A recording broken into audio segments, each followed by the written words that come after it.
Little Red Riding Hood. Tinawag siyang Little Red Riding Hood dahil laging nakapindong ng kulay pula. Nagtatrabaho sa malayo ang tatay niya. Ang kasama niya ay ang ina na mahilig mag-bake ng cookies. Tumutulong si Little Red Riding Hood sa pagbe-bake ng cookies ng kanyang ina. Madalas rin niya itong awitan at sayawan na labis nitong ikinatutuwa. Isang araw, maraming binake na cookies ang nanay ni Little Red Riding Hood. Inutusan siya ng ina na magdala ng cookies sa lola. Mag-ingat ka sa lobo, bilin ng ina. Isang lobo ang nakasalubong ni Little Red Riding Hood. Mabait ang lobo, kung kaya nakipagkaibigan siya rito. Nagkukunwari lang mabait ang lobo.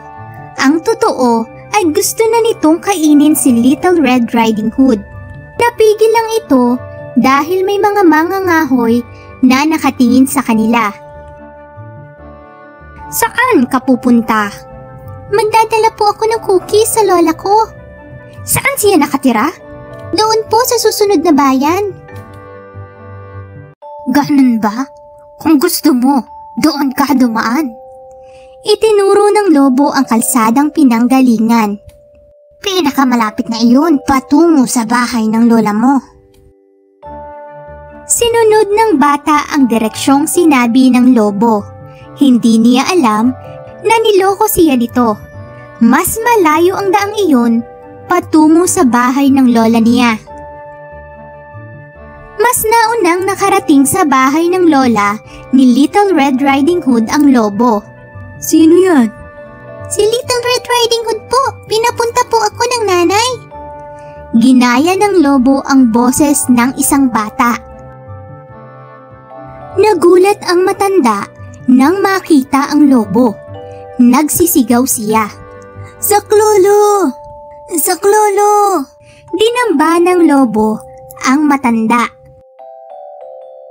Itinali ng lubid ng lobo ang matanda.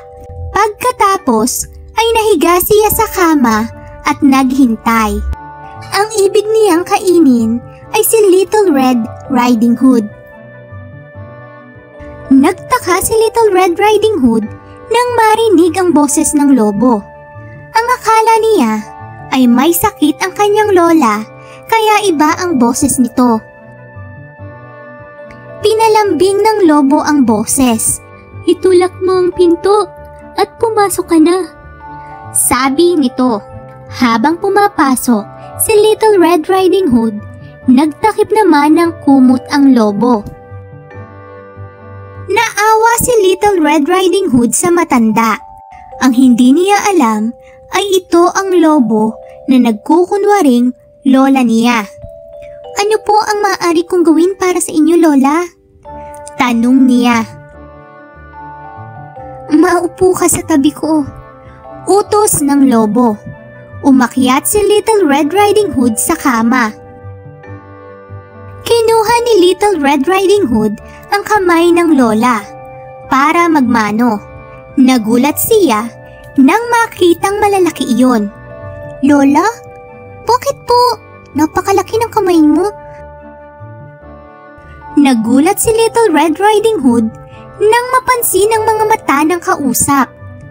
Ano po nangyari? Bakit napakalaki rin ang mga mata ninyo? Pati, mga ngipin niyo ay napakalaki. Hintatakot na sabi ng bata. Lumundag na si Little Red Riding Hood mula sa kama dahil natatakot na talaga siya. Ibinalibag ng lobo ang kumot at lumundag mula sa kama. Tumawa ito. Wala kang kawala sa akin. Kakainin kita. Isa kang lobo! Bulalas ni Little Red Riding Hood. Tama ka. Isa nga akong lobo. Nakangising sabi ng lobo. Sumigaw ang bata. Suklolo! Tulungan niyo ako! Tamang-tama ang dating ng isang mangangahoy. Bago nakain ng lobo, ay nailigtas siya ng mga ngahoy.